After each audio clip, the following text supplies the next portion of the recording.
Oke, Tentu hukuman seperti apa? Tentu bersama konteksnya tanggapan kalau kalian, kami di silakan PSSI ditulis di kolom komentar. tentu lebih Sepak fokus bola kepada bersama sepak Pak Erick Thohir bolanya, akan yaitu terus maju satu, dan berkembang. pemain, wasit, pemilik klub, mimpi yang tadinya lolos, kayaknya sih gue mulai berpikir ada. Ini bagi gue adalah salah satu cara terpenting untuk ngasih tahu negara Indonesia tuh ada gitu. Orang itu meremehkan publik sepak bola. Satu-satunya faktor yang membuat bangsa ini menjadi satu ya sepak bola. Kalau nggak percaya tanya Ganjar lah kan. Sinteyong satu-satunya pelatih yang meloloskan 3 tim ke Piala Asia, kan pasti begitu tuh. Ya karena dia satu-satunya pelatih yang diberi kesempatan itu.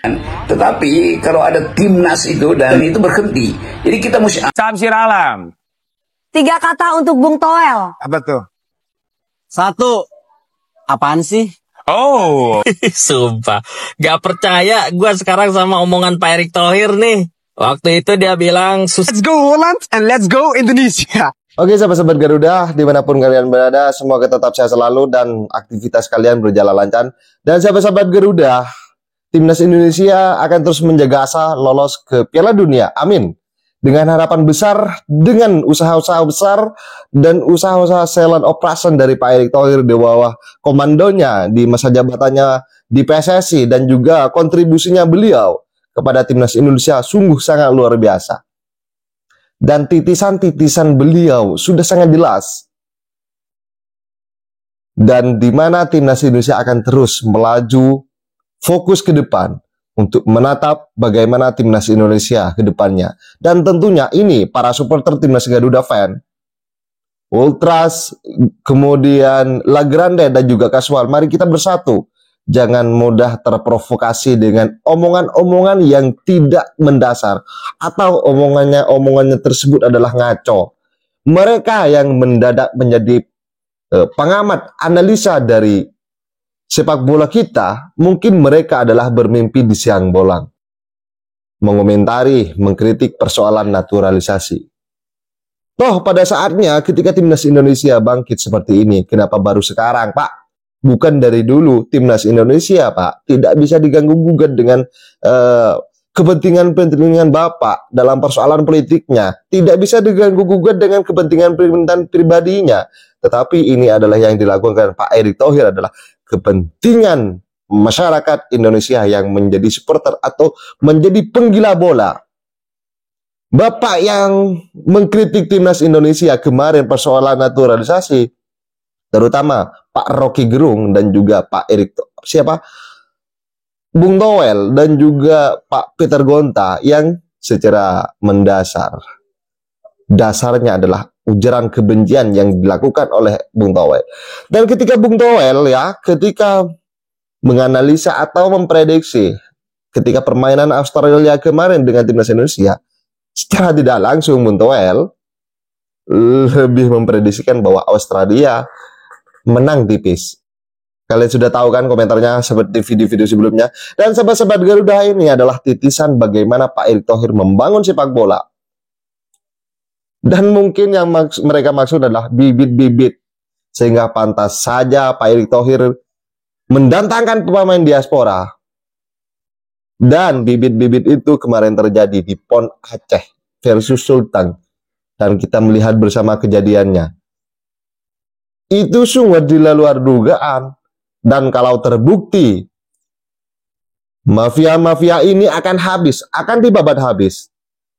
Dan juga beberapa komentar dari para nasionalisme dari para pemain diaspora ini melalui proses naturalisasi bahwa timnas Indonesia sangat mendalam atau mendarah daging. Dan Bapak jangan ikut campur dalam persoalan sepak bola, Pak. Dan sahabat-sahabat Garuda, mari kita simak bersama agar gak salah paham. Dan juga beberapa cuplikan ini perlu kiranya kita menonton dan menyimak bersama. Tanggapan kalian silakan ditulis di kolom komentar. Bagaimana kita bersepakat, nanti disampaikan oleh FIFA, mengambil keputusan worldwide sanction. Artinya ketika kita menghukum individu yang bermain di Indonesia, ini berlaku di seluruh wilayah FIFA.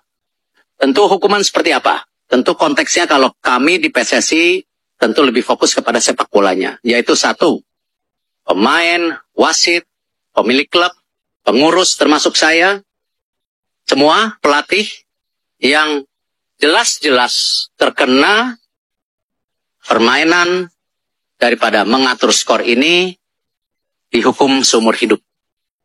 Dihukum seumur hidup. Dihukum seumur hidup. Satu pandit di Indonesia itu serealistis apa sih peluang timnas untuk lolos ke Piala Dunia? Setelah ngelihat kemarin tuh ya sama Arab dan juga Australia. Gue ambil dari angle, lo kan nggak terlalu ngikutin bola kan? Gue nggak ngikutin. Oke, jadi kayak di qualification ini bro, lo punya 3 kali kesempatan dengan lolos di sini. Kalau lo peringkat 1-2, lo akan otomatis lolos. Which is berat banget. Karena di sini ada Australia, Arab, Jepang. Baru habis itu Cina, Bahrain yang juga nggak di bawah kita gitu. Tapi 3 ini udah berat gitu. Dan mereka langganan Piala Dunia. Nah kalau lo peringkatnya 3-4, nanti bisa masuk pot yang baru untuk diadu lagi dan ada kesempatan untuk bisa masuk. Nah target dari PSSI sama Sinteyong nih ada di 3-4 sebenarnya, bukan di 1-2. Nah karena kita udah nahan imbang Arab sama Australia, penonton kita banyak yang jadi sombong nih. Dan beberapa pandit mulai bicara bahwa kita punya peluang kok langsung lolos. Ini yang menurut gue malah bahaya. Ketika lo punya ekspektasi meningkat, tapi lo underperform, kan jadi kesian. Kan mendingan lo dibalik kan, janji lo sedikit, tapi performa lo yang naik kan. Setuju. Nah di sini gue selalu bilang, gue akan tolak selalu dalam nama pandit. Gue tumpang tangan ya dalam nama pandit. Lu jangan menyesatkan deh. Wow. Gitu loh. Wow. Kita tetap stay di jalur 3-4. Urusan 1-2 itu hanya karunia Tuhan untuk Indonesia. Wow, luar biasa sekali. 3-4 itulah yang realistis. Karena lu nggak bisa remehin juga yang namanya Cina sama Bahrain gitu. Jadi kayak udah kembalikan lagi lah ke target 3 dan 4. Nah ketika gue ditanya apakah as a pandit gue targetnya, melihat hasil ini asal lo konsisten, which is itu yang paling susah dalam hidup gue. Kadang gue bisa rajin ini tapi hilang ya gitu ya. Dan itu kayaknya yang jadi masalah timnas kita juga. Kalau konsisten seperti 1-2 ini, target 3-4 dan mimpi yang tadinya lolos, kayaknya sih gue mulai berpikir ada gitu. Tadinya bagi gue third qualification ini udahlah cukup gitu loh, bisa 3-4, bisa ini itu bonus. Tapi kalau kita konsisten partai 1 dan 2, kayaknya ada peluang gitu. Tapi gue nggak mau orang bilang 1-2 juga kayak bisa, nggak. Lo akan membebani pemain-pemain bahkan itu. Pemain timnasnya sendiri akhirnya beban gitu denger kayak gitu. Kan si Jesus kan terakhir kan speech-nya kan gitu kan.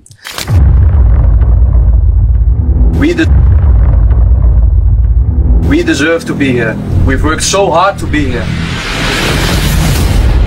Now we are in this round and we have a beautiful opportunity to put our nation on the map. Don't forget who you're playing for. Think about who you play for your family, for your country, for your honor. Then we go out and we kill them today, okay? Tidak ada yang percaya sama kita, tapi kita pengen bikin banyak orang mulai percaya sama kita. Kan dia speech di situ waktu sebelum main kan bilang gitu. Padahal dia yang keturunan loh. Pakai bahasa Inggris nih. Jadi pemain kita juga sekarang udah level up. Mereka juga sekarang mudah-mudahan dia ngerti ya yang pemain-pemain kita yang main di sini ya, jangan cuma gini-gini doang. Dia bilang lo harus ingat kita main buat siapa? Buat keluarga lo, buat negara lo, buat Tuhan lo. Lo harus tahu kita pengen gini, yang nggak nama kita nggak ada di map sepak bola dunia. Kita harus taruh itu di situ. Gue bilang gila keren ya, mau cocok jadi kapten nih anak satu. Gitu. Ya. Tapi ngomongin soal Indonesia ada di peta sepak bola dunia gitu ya. I think seberapa penting sih kayak ketika tim sepak bola itu benar-benar terdengar atau mengharumkan nama bangsa gitu di saat ini untuk sebuah negara. Ini bagi gua adalah salah satu cara terpenting untuk ngasih tahu negara Indonesia tuh ada gitu. Karena lo pasti tahu sendiri lah, teman-teman lo dari luar negeri pasti banyaknya Bali. Terus kayak dia Bali sama Indonesia sama ya. Kan kayak gitu kan gitu loh. Nah, dengan apa yang dilakukan timnas kita sekarang ini udah mulai rame nih dibicarain karena ini akan jadi tren baru nih. Nyari pemain keturunan. Terus kayak lo gabung dengan pemain yang ada di lokal. Terus kemudian dari level yang segini, kok sekarang jadi segini mereka ya? Gitu. Dan Australia ditahan, Arab ditahan, mulai diomongin orang. Terus kita kan imbang nih. Terus kan setelah pertandingan penonton kita nyanyi lagu Perang Seri aja lo udah kayak menangin Piala Dunia gitu. Termasuk betapa gilanya penonton kita juga sekarang juga lagi rame diomongin di dunia gitu. Jadi bagi FIFA sendiri mereka udah ngerasain U16, U19 di negara manapun itu bertanding biasanya bukan di stadion yang kapasitas di atas 15.000. Nah di Indonesia itu U16, U19 mainnya udah di kapasitas yang 15.000 dan full. Jadi FIFA juga udah sangat berterima kasih sekarang sama Indonesia karena lo emang punya basic penonton yang gila gitu. Nah ketika akhirnya kedekatan FIFA sekarang dengan kita karena tragedi Kanjuruhan itu, terus kan mereka berkantor juga di sini.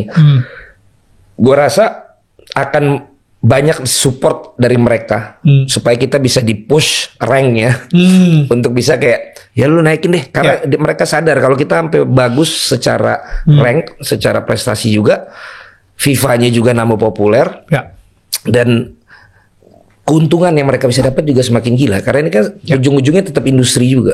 Tetap industri juga. Jadi dan kalau lu pengen jadi pejabat yang populis dan positif di mata masyarakat, majukanlah sepak bola. Karena masyarakat sepak bola itu banyak sekali. Kan udah ada contohnya. Piala Dunia nggak jadi. Dia lagi maju, akhirnya berdampak. Walaupun apapun alasannya sih bukan itu yang kita bahas, tapi ternyata berdampak gitu loh. Yang tadinya mungkin ke dia, tapi begitu ternyata menyakiti hati para penonton bola, ternyata ada dampaknya juga. Gitu. Nah itu yang gue lihat kenapa pentingnya sepak bola untuk dimajuin. Orang itu meremehkan publik sepak bola. Jadi publik sepak bola itu hardcore, different cake. Ultras tuh ya.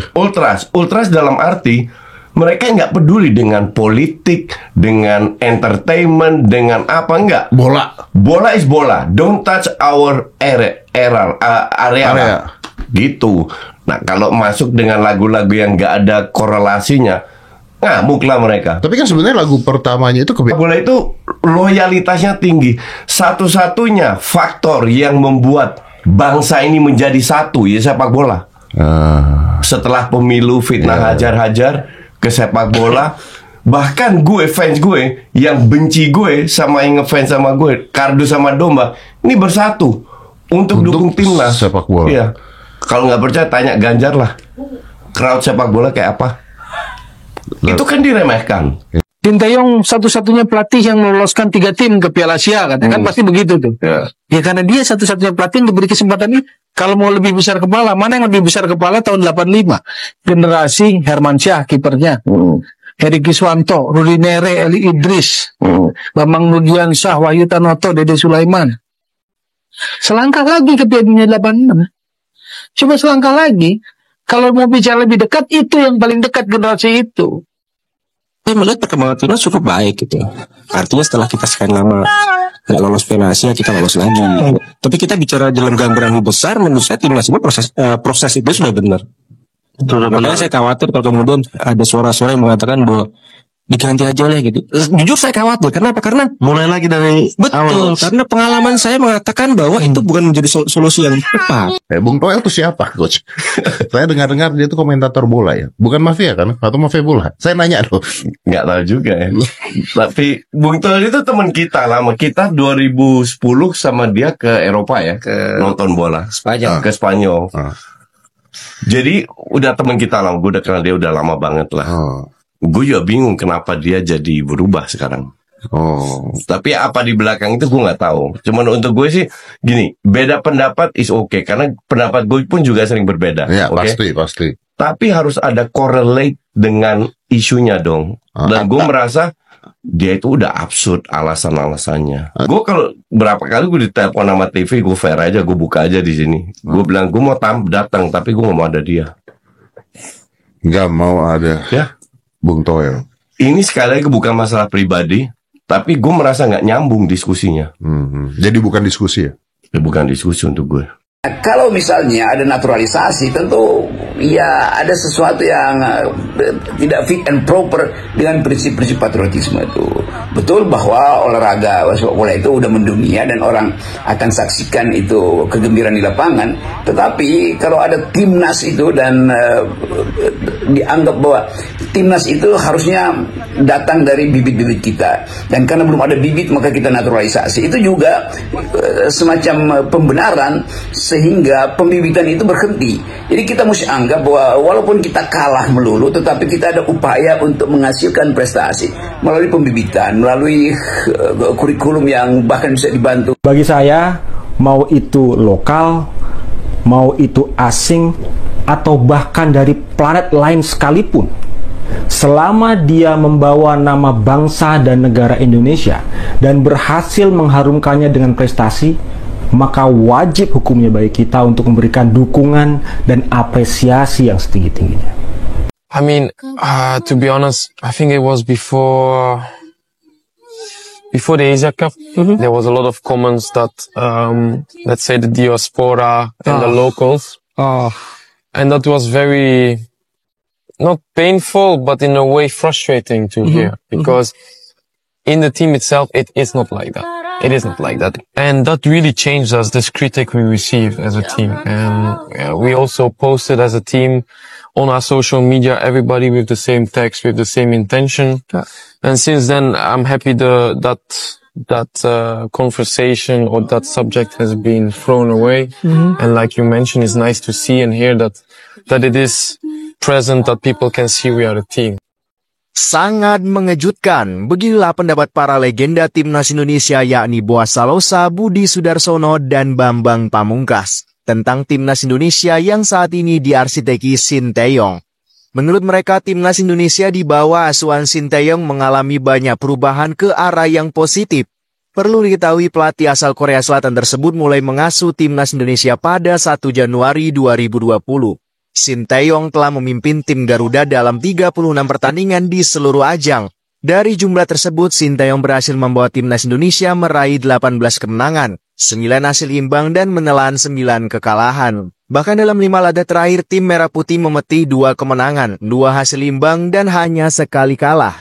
Meski masih belum mampu mempersembahkan trofi juara, Sinteyong dianggap mampu menaikkan level permainan timnas Indonesia hingga menjadi salah satu tim yang disegani di Asia. Mantan pemain timnas Indonesia Boas Salosa menyebut skuad Garuda saat ini tepat berada di tangan Sinteyong. Gaya main timnas Indonesia yang berbuah kemenangan atas Turkmenistan menjadi dasar penilaian Boas. Saya pribadi melihat timnas Indonesia saat ini tepat di tangan Sinteyong. Semua butuh proses. Kalau melihat gaya permainan dengan karakter pemain yang cepat dan agresif, itu kenapa saya pikir Sinteyong orang yang tepat di timnas. Saat ini kita tidak lagi dianggap remeh oleh tim-tim di Asia. Itu penting menurut saya, kata Boas Salosa. Secara keseluruhan, Boas menilai timnas bentukan Sinteyong tampil lebih kuat secara fisik dan cukup mengimbangi tim-tim besar. Bahkan kalau ia lebih lama, menurutnya timnas Indonesia bakal lebih kuat lagi. Perkembangannya cukup bagus, pemain sudah memiliki fisik yang kuat, taktikal juga sudah bagus, dan lebih penting, kita bisa mengimbangi permainan tim-tim besar, ujarnya. Sementara itu, hal senada juga dilontarkan legenda timnas Indonesia yang di masanya dijuluki Zaginya Indonesia, yakni Budi Sudarsono. Menurut Budi, Sinteyong merupakan pelatih yang memiliki karakter untuk merubah mental dan filosofi pemain timnas Indonesia.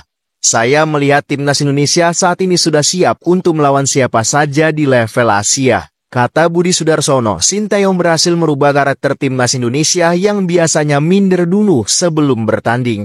Hal itu tidak terlihat di timnas Indonesia asuhan Sinteyong. Mereka tidak minder sedikit pun menghadapi tim sekelas Argentina. Ini perkembangan yang luar biasa, ucap Budi Sudarsono. Sedangkan menurut Bambang Pamungkas, timnas Indonesia sudah berada pada jalur yang tepat untuk menuju sepak bola modern. Di bawah arahan Sinteyong, anggapan Bambang tak lepas dari prestasi Sinteyong itu sendiri. Seperti diketahui, Sinteyong punya catatan api kala melatih klub atau saat menukangi timnas Korea Selatan. Dia pernah mengantarkan klub Seongnam Football Club menjuarai Liga Champions Asia 2010. Di level timnas, Sinteyong sukses membawa Korea Selatan masuk ke perempat final Olimpiade 2016 di Brazil. Selain itu, Sinteyong juga membawa Korea Selatan tampil di Piala Dunia 2018. Saya rasa saat ini Indonesia berada di jalur yang sangat luar biasa untuk menuju sepak bola modern dengan Coach Sinteyong. Ia pelatih yang sukses mengantar Korea Selatan berjaya. Bersama Sinteyong, saya yakin timnas akan menyamai level Korea Selatan, kata Bambang Pamungkas. Samsir Alam. 3 kata untuk Bung Toel. Apa tuh? 1. Apaan sih? Oh, oke. Apaan sih? 2. Nggak jelas. Nggak jelas. 3. Nggak usah so lawan arus. Oh. Sampai sekarang belum ngerti apa alasannya selalu mengkritik Sintayong. Padahal Sintayong semenjak datang ke Indonesia banyak banget prestasinya. Sampai sekarang nggak ngerti kenapa ngomong Ketua PSSI Pak Erick Thohir selalu menyuapi Sintayong, itu nggak paham kenapa. Terus sampai kemarin ketika Nathan udah balik harus ke klubnya, tiba-tiba Pak Erick yang ngelobi klubnya buat ngebela timnas lagi, Sintayong nggak setuju. Katanya ini harusnya challenge dong. Challenge gimana sih? Ini yang dipertaruhkan kan nama negara gitu, Indonesia, dan udah nggak bisa main-main lagi. Iya. Gitu. Jadi ya maksudnya yang realistis aja lah, bro. Sumpah, gak percaya gue sekarang sama omongan Pak Erick Thohir nih. Waktu itu dia bilang susah ngerekrut Jairo Redwell ini buat masuk ke timnas Indonesia ya. Tapi ternyata kemarin ada channel YouTube-nya dari Belanda, Football Premier, yang wawancarain Mauro Zylstra ya. BTW Mauro Zylstra juga calon striker Indonesia ya guys ya, yang bakal dinaturalisasi nanti, udah dalam proses guys. Nah mereka bilang selain Mauro Zylstra ini, Jairo Redwell juga ternyata sedang dalam proses guys. Aduh, nggak percaya gue sama omongan Pak Erick Thohir ini, bener deh. Nggak percayanya dalam arti konotasi baik ya guys ya. Ya dalam tanda kutip baik ya. Ya gimana enggak, dia bilang susah. Tapi tiba-tiba nanti ada salaman aja.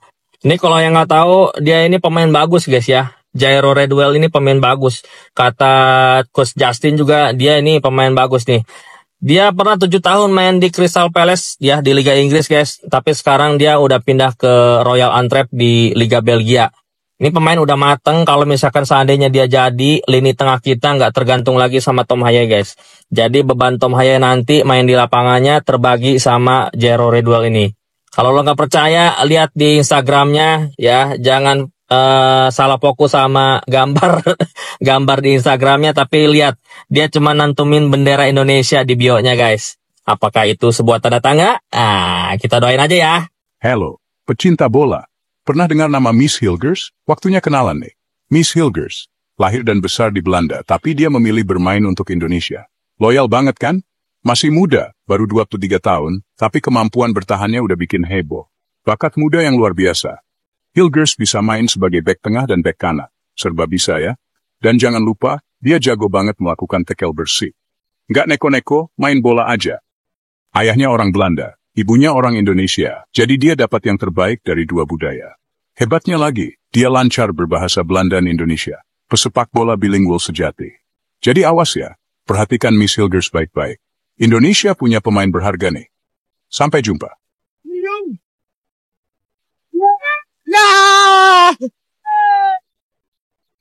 Tijani Reinders just scored a goal. And a few days ago, his little brother Eliano Reinders joined Indonesia. Let's go Holland and let's go Indonesia. Oke sahabat Garuda, ketika ada yang mengatakan bahwa let's go Holland, let's go Indonesia, dengan kehadiran Elio Render dan juga Tijani Render di timnas Belanda, para supporter ini mengatakan bahwa ayo timnas Indonesia, ayo timnas Belanda, mari kita berjuang penuh untuk Piala Dunia. Dan kita sahabat-sahabat Garuda perlu ginanya sebagai negara Indonesia, supporter timnas Indonesia, mengapresiasi bagaimana timnas Indonesia dalam berkontribusi besar di bawah komando Pak Erick Thohir, membangkitkan stamina kita, dalam kesemangatan kita, pola pikir kita dalam sepak bola. Mari kita tingkatkan sahabat-sahabat Garuda, karena Pak Erick Thohir tidak harus berjuang sendiri. Kita sebagai para supporter satu padu untuk menyuarakan timnas Indonesia, yaitu Garuda di dada. Dan sahabat-sahabat Garuda, timnas Indonesia akan menjaga asa untuk lolos ke Piala Dunia tanpa memikirkan ocehan-ocehan, omon-omon belaka yang para elit mafia, para elit kritikus yang berusaha memecah belah bagaimana supporter timnas kita yang saat ini memang betul-betul nyata, yang tidak mau tinggal diam ketika timnas kita mau dihajar para kritikus. Dan sahabat-sahabat Garuda, bagaimana menurut kalian? Tanggapan kalian silakan ditulis di kolom komentar, dan jangan lupa like dan subscribe channel ini agar kalian tidak ketinggalan informasi penting khususnya timnas Indonesia. Salam sepak bola keren, salam sepak bola bersih bersama saya. Salam olahraga.